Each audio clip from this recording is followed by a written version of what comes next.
जय हिंद दोस्तों, कैसे हैं आप लोग। तो आज हम बात करने वाले हैं साल 2010 में आई एक डिस्टर्बिंग फिल्म द क्लिनिक के बारे में। फिल्म की स्टार्टिंग में हमें एक कपल बेथ और कैमरन दिखाए जाते हैं जो कि बेथ की मां के घर जा रहे थे। बेथ प्रेग्नेंट थी लेकिन उन दोनों की अभी शादी नहीं हुई थी। बेथ अपनी माँ को एक नोट लिख रही थी जिसमें वो लिखती है कि इस साल वो उसके घर आ रहे हैं क्रिसमस मनाने के लिए, लेकिन अगले साल उसे उनके घर आना होगा। तभी उनकी गाड़ी के पीछे एक अनजान ट्रक आता है जो उन्हें ओवरटेक कर लेता है, जिसकी वजह से कैमरन का ध्यान भटक जाता है और उनका एक्सीडेंट होते हुए बचता है। कैमरन बेथ से कहता है कि वो अपनी माँ को कह दे कि अब वो कल आएंगे क्योंकि अब शाम होने वाली है और वो एक होटल में रुकने वाले हैं। बेथ उससे कहती है कि वो होटल में नहीं रुकना चाहती क्योंकि उसे काफी अजीब सा फील हो रहा है, लेकिन कैमरन उसे मना लेता है तो वो पास ही के एक होटल में जाते हैं। कैमरन रिसेप्शन पे जाके दो लोगों के लिए एक रूम मांगता है तो रिसेप्शनिस्ट उसकी फियांसे को देख के उससे कहता है कि वो काफी हॉट है। ये सुन के कैमरन को बहुत अजीब लगता है लेकिन वो उसे कुछ नहीं कहता। वो आदमी कैमरन से कहता है कि वो उसके होने वाले बच्चे का भी रेंट लेगा। तो ये सुन के कैमरन हंसने लगता है और उससे कहता है कि ये कोई रूल नहीं होता। वो आदमी उससे कहता है कि अगर उसे रेंट नहीं देना है तो वो अगले होटल में जा सकता है जो कि यहाँ से बहुत दूर है। कैमरन के पास कोई और चारा नहीं होता, इसीलिए वो वहीं पे रूम ले लेता है। उसके बाद बेथ और कैमरन स्विमिंग पूल के पास आराम कर रहे होते हैं जहाँ कैमरन बेथ से कहता है कि उनका बच्चा बहुत ही सुंदर होगा। तभी वहाँ पे एक अनजान कपल आते हैं जो उन्हें घूरते हैं और कुछ डिस्कस करके वहाँ से चले जाते हैं। वो दोनों ये देख के हैरान हो जाते हैं और सोचते हैं कि उन्होंने ऐसा क्यों किया। तभी वहाँ पे लेटे हुए उनकी आंख लग जाती है और बेथ को एक सपना आता है जिसमें वो खून से लथपथ एक बच्ची को देखती है जो कि रो रही थी। ये सपना देख के वो उठ जाती है और कैमरन उसे संभालता है। वो उसे रूम में लेके जाता है और उससे कहता है कि वो आराम से सो जाए। आधी रात को कैमरन की आंखें खुलती हैं और उसे बहुत भूख लगती है। वो उस एरिया में छानबीन करता है लेकिन कोई भी रेस्टोरेंट खुला नहीं होता। उसके बाद वो वापस होटल के रूम में आ जाता है जहाँ वो देखता है कि बेथ उसके कमरे से गायब है। वो बेथ को हर जगह ढूंढता है लेकिन वो उसे कहीं नहीं मिलती। उसके बाद वो पुलिस को कॉल करता है और अपनी फियांसे की मिसिंग रिपोर्ट लिखवाता है। इस केस की छानबीन के लिए एक इंस्पेक्टर वहाँ पे आता है और वो दोनों जाते हैं रिसेप्शनिस्ट के पास पूछताछ करने के लिए। इंस्पेक्टर कैमरन से कहता है कि क्या उसके पास उसकी बीवी की फोटो है, तो वो उसे बेथ की फोटो निकाल के दिखाता है। इंस्पेक्टर उस फोटो को रिसेप्शनिस्ट को दिखाता है और उससे पूछता है कि क्या उसने इस लेडी को कहीं देखा है, तो वो आदमी उस फोटो को देख के कहता है कि ये लेडी बहुत सुंदर है। ये सुन के कैमरन को बहुत गुस्सा आता है और इंस्पेक्टर से कहता है कि इस आदमी ने पहले भी उसकी फियांसे के बारे में ऐसे ही कमेंट पास किए थे। इंस्पेक्टर उससे कहता है कि वो अंदर जा रहा है छानबीन करने के लिए, लेकिन रिसेप्शनिस्ट कैमरन को कुछ इशारे करता है जिसकी वजह से कैमरन उस पर हमला कर देता है और इंस्पेक्टर उसे गिरफ्तार कर लेता है। इंस्पेक्टर उसे अपनी गाड़ी में बैठाता है पुलिस स्टेशन ले जाने के लिए और वो रिसेप्शनिस्ट उससे कहता है कि उसकी फियांसे उसे कभी नहीं मिलेगी।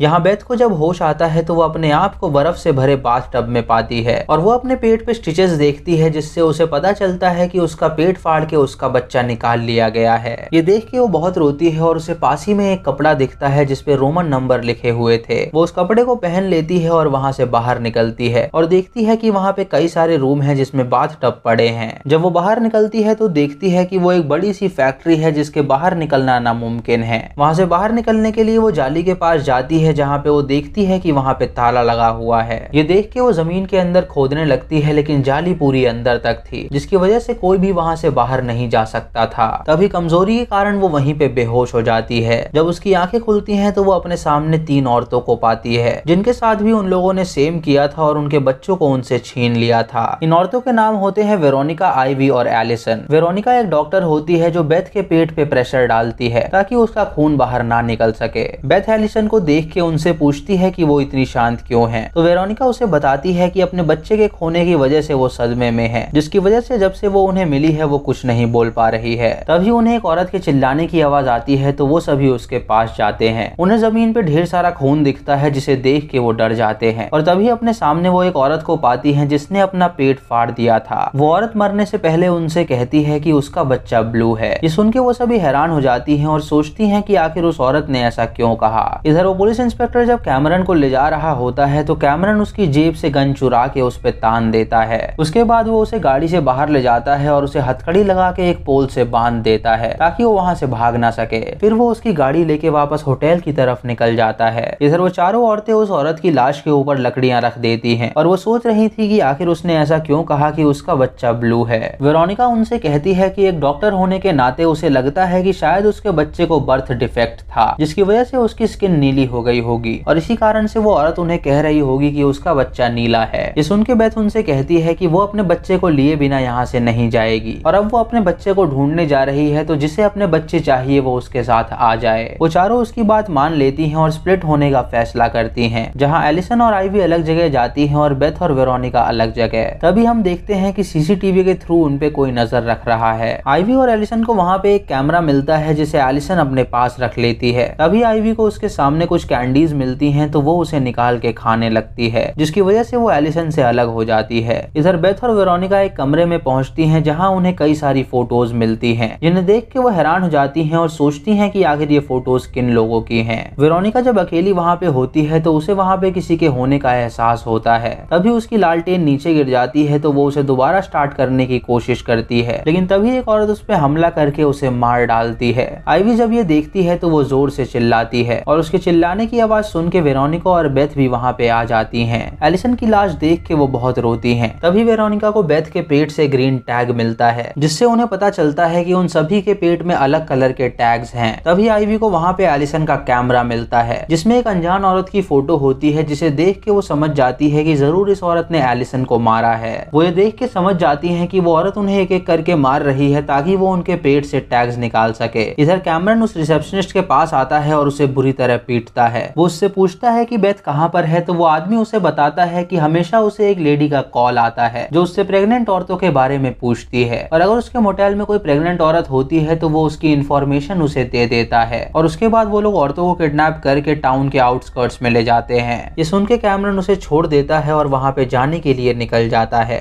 इधर बेथ वेरोनिका को बताती है जो औरत उन्हें पहले मिली थी उसे भी उस औरत ने ही मारा था। बेथ उनसे ये भी कहती है कि वो औरत एक एक करके उन्हें भी मार देगी। तभी उन सबको बच्चों की रोने की आवाज आती है और जब वो उस कमरे में जाते हैं तो वो अपने बच्चों को देखते हैं, जिनके पैरों पे अलग रंग के टैग लगे थे, जिससे उन्हें पता चल सके कि उनका बच्चा कौन है। वो सभी उनकी शक्ल देख के कंफ्यूज हो जाते हैं, क्योंकि उन्हें पता नहीं लग रहा था कि उनका बच्चा कौन है। वो उस केज को तोड़ने की कोशिश करते हैं, लेकिन वो केज नहीं टूटता। बेथ उनसे कहती है कि वो औरत उन्हें इसीलिए मारना चाहती है क्योंकि वो उनके टैग्स निकालना चाहती है, ताकि उसे पता चल सके कि इनमें से उसका बच्चा कौन सा है। ये सुन के वेरोनिका उनसे कहती है कि उसने यहाँ पे कुछ टूल्स देखे हैं जिनकी मदद से वो उनके पेट से टैग्स को निकाल सकती है। वो लोग जब उस टूल को लेने के लिए जा रही होती हैं तो उनके सामने खूनखार कुत्ते आ जाते हैं, जिन्हें देख के वो लोग डर जाती हैं और वो कुत्ते उनके पीछे पड़ जाते हैं। भागते हुए वेरोनिका और बेथ एक गड्ढे में गिर जाती हैं, जिसकी वजह से वो दोनों बेहोश हो जाती हैं और आइवी एक कंटेनर से अपने आप को ढक लेती है ताकि वो कुत्ते उसे काट ना सकें। इधर कैमरन जब कार लेके वहाँ पे आ रहा होता है तो हम देखते हैं कि रास्ते में किसी ने स्टॉपर लगा रखे हैं, जिसके ऊपर कैमरन की कार जब चढ़ती है तो वो पलट जाती है, जिसकी वजह से कैमरन का एक्सीडेंट हो जाता है और उसका बहुत सारा खून निकलने लगता है। रात को बेथ को फिर से उसी बच्चे का सपना आता है, जिसे देख के वो उठ जाती है। वो वेरोनिका को भी उठाती है और उससे कहती है कि उन्हें यहाँ से बाहर निकलना होगा, लेकिन ऊपर से गिरने के कारण वेरोनिका का पैर टूट गया था, जिसकी वजह से वो चल नहीं पा रही थी। बेथ ऊपर जाके वेरोनिका को हाथ देती है और उससे कहती है कि वो ऊपर आए, लेकिन वेरोनिका जब कोशिश करती है तो वो नीचे गिर जाती है। ये देख के बेथ उससे कहती है कि वो यहाँ पे उसका इंतजार करे, वो कुछ सामान लेके आ रही है जिससे वो आराम से ऊपर आ सकती है। इधर वो कुत्ते जब चले जाते हैं तो आइवी उस कंटेनर से बाहर निकलती है और तभी उसे एहसास होता है कि उसके आसपास कोई है। वो इधर उधर देखने लगती है लेकिन उसे कोई भी नहीं दिखता, लेकिन जब वो दरवाजे के पास बाहर निकलने के लिए जाती है तो वो औरत पीछे से उस पे हमला कर देती है, जिसकी वजह से आइवी की मौत हो जाती है और उसके बाद वो औरत उसका पेट फाड़ के उसका टैग निकालती है। इधर वो लोग जब देखते हैं कि आइवी मर चुकी है तो वो उसकी फोटो पे कट लगा देते हैं। इधर बेथ सामान ढूंढते हुए एक कैंपर वैन में पहुंचती है जहां वो एक लेडी की फोटो देखती है। तभी उसे वहां पे किसी के आने की आवाज आती है और वो देखती है कि वहां पे एक आदमी है जो कि आइवी की लाश को लेकर आया है। जब वो आदमी अंदर आता है तो वो छुप जाती है, लेकिन आईने से वो आदमी उसे देख लेता है और उससे कहता है कि वो यहाँ से चली जाए, क्योंकि अगर मिस शेपर्ड को पता चला तो वो उस पे गुस्सा करेगी। ये सुन के बेथ बाहर निकलती है और देखती है कि वो आदमी बच्चों की तरह बर्ताव कर रहा है। वो उसे कैंडी देती है और उससे पूछती है कि उसका नाम क्या है। वो उससे कहता है कि उसका नाम डंकन है। फिर वो उससे पूछती है कि इस फोटो में जो लेडी है वो कौन है, तो वो उसे बताता है कि वो उसकी माँ है। बेथ उसके पास कुछ चाबियां देखती है, जिससे उसे लगता है कि वो बच्चों के केज की चाबी है। उस चाबी को लेने के लिए वो डंकन के पास आती है तो डंकन वहाँ से भागने लगता है, लेकिन बेथ उसे पकड़ लेती है और उससे वो चाबियां छीन लेती है। उसके बाद वो वेरोनिका के पास जाके उसे उस गड्ढे से बाहर निकालती है और उससे कहती है कि अब सिर्फ वो दोनों ही जिंदा बची हैं, क्योंकि आइवी को भी उस औरत ने मार डाला है। वेरोनिका अब चल नहीं पा रही थी तो बेथ उसे एक पुरानी कार में बैठाती है और उसके पैर पे लकड़ी लगा के उसे सहारा देने की कोशिश करती है, लेकिन तभी वो किलर लेडी उनकी तरफ एक गाड़ी छोड़ देती है जो उनसे जाकर टकराने वाली थी।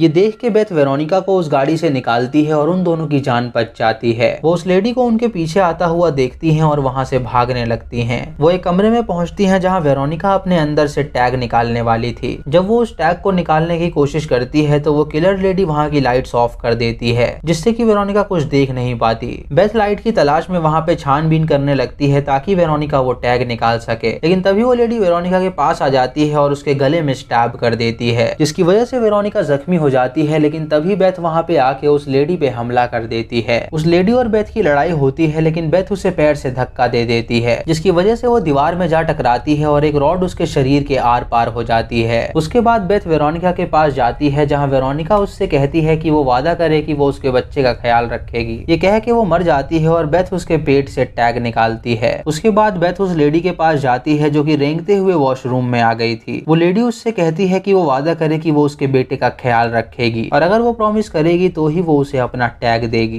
बेथ उससे प्रॉमिस करती है कि वो उसके बच्चे का भी ख्याल रखेगी। वो लेडी उससे कहती है कि वो ये सब जानबूझ के नहीं कर रही थी। उसे एक औरत मिली थी जिसने उसे कहा था कि उन सभी औरतों के पेट में टैग्स हैं और अगर वो उन सबको मारेगी तो उसका बच्चा वो उसे दे देगी, और सबूत के तौर पे उसने उसे ये फोटो दिखाई थी। ये कह के वो लेडी मर जाती है और बेथ उसके हाथ से उसका टैग लेती है। इधर जो लोग उस पे नजर रख रहे थे वो उस लेडी की फोटो पे भी टिक लगा देते हैं, और अब बेथ अकेली बची थी तो वो अपने बच्चे को पाने के लिए उस रूम में जाती है, लेकिन देखती है कि वहां से सभी बच्चे गायब हैं। ये देख के उसे बहुत गुस्सा आता है, लेकिन तभी उस पे कोई हमला कर देता है जिसकी वजह से वो बेहोश हो जाती है। वो लोग उसको लेके एक जगह पे जाते हैं और हम देखते हैं कि वो रिसेप्शनिस्ट भी उनमें शामिल है। जब बेथ की आंखें खुलती हैं तो वो अपने आप को बंधा पाती है और उसके सामने वही कपल बैठा होता है जो होटल में उसे घूर रहे थे, और वहाँ पे वो लेडी भी थी जो बेथ के बच्चे को उन्हें बेच रही थी। वो उनसे साइन करवाती है और बेथ का बच्चा उनकी गोद में दे देती है, और उसके बाद वो गन उस आदमी को देती है ताकि वो बेथ को मार सके। वो लेडी उससे कहती है कि उसके क्लाइंट्स बहुत चूजी हैं, इसीलिए पहले वो 5 औरतों को सेलेक्ट करते हैं और उनके बच्चों को निकलवा लेते हैं, और जो औरत एंड तक सरवाइव करती है वो उसके बच्चे को अडॉप्ट कर लेते हैं। ऐसा वो कई सालों से कर रही है और वो पहली औरत है जो जीत पाई है। जब वो आदमी बेथ को मारने जाता है तो डंकन वहाँ पे गन लेके आ जाता है, जो अपनी गन उस आदमी पे तान देता है और उससे कहता है कि वो बेथ को ना मारे। उसकी माँ उससे कहती है कि वो ऐसा ना करे, तो बेथ उससे कहती है कि वो उसकी दोस्त है क्योंकि उसने उसे कैंडी दी थी, तो वो उस आदमी को शूट करके मार डाले।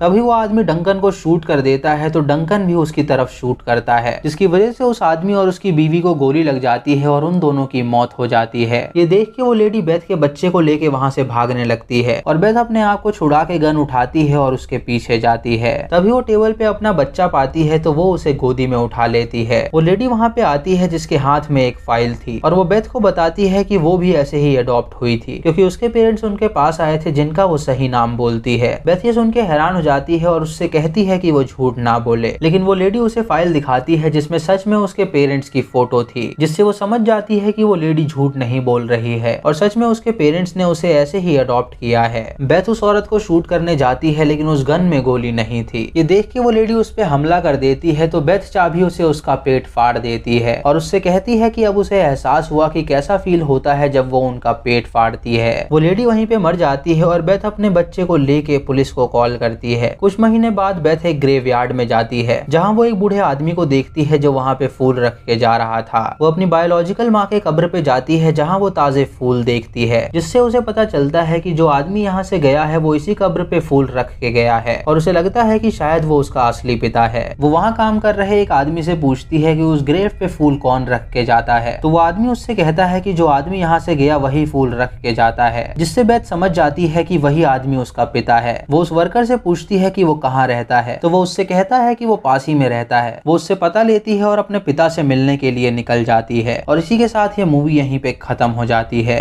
तो दोस्तों ये थी इस फिल्म की कहानी, जहाँ पे एक लेडी प्रेग्नेंट वुमेन्स को किडनैप करती थी और उसके बाद उनके बच्चों को उनके पेट से निकाल लेती थी, और जो लेडी आखिरी में बचती थी वो अपने क्लाइंट्स को उसका बच्चा दे देती थी। दोस्तों अगर आपको वीडियो पसंद आई हो तो आप हमें कमेंट सेक्शन में जरूर बताएं। आप यस और नो में जवाब दे सकते हैं। चैनल पे नए हैं तो इसे सब्सक्राइब करें और बेल आइकॉन दबाएं नोटिफिकेशंस के लिए, और मूवी लिंक्स के लिए आप हमें टेलीग्राम पे फॉलो कर सकते हैं। दोस्तों हमारा डिस्कॉर्ड सर्वर भी है, तो आप हमारे डिस्कॉर्ड सर्वर को जरूर ज्वाइन करें। दोस्तों वीडियो को लाइक और शेयर करना बिल्कुल मत भूलिएगा। तो मैं मिलता हूँ आपको अगली वीडियो में, तब तक के लिए जय हिंद।